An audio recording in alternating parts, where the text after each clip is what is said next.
Okay, so we are on problem number 2, and this one says Thor needs to reach a velocity of 9 meters per second at the bottom of the buckle to knock out his opponent.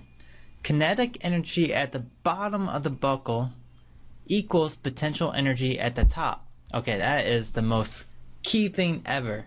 So kinetic energy equals potential energy. So that's the main kind of science concept for this task.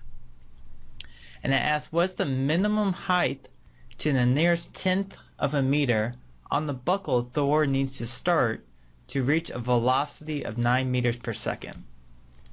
Okay, so let's take the first piece of information here, which is kinetic energy equals potential energy.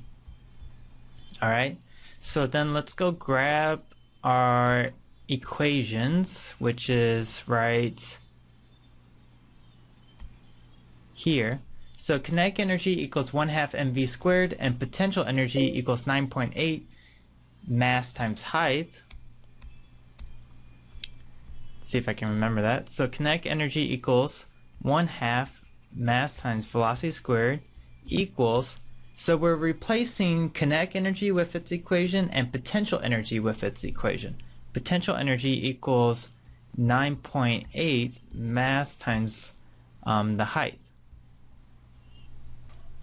Alright, so then we just need to fill in our values for what we know. We know that velocity equals 9. We know that Thor weighs, how much does this guy weigh? 116 kilograms. And do we need to know anything else? Velocity, mass, yep, that'll do it.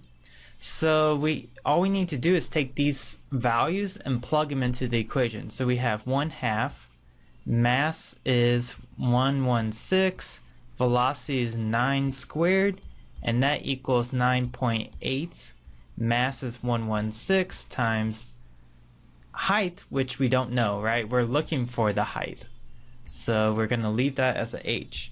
Now all we need to do is just calculate this. So 0.5 times 116 times 9 squared, that equals 4,698. And then on the right hand side you have 9.8 times 116, and that equals 1136.8 h. Then we need to get h by itself, we need to divide each side. 1136.8. Okay, so that crosses this out, and then we have h equals 4698 divided by 1136.8. That equals 4, and this says round to the nearest tenth, so I have 4.13, so that would just be 4.1 meters high. So Thor will have to be 4.1 meters high, and that would be your final answer there. Okay, so let's go on to the next section of this task.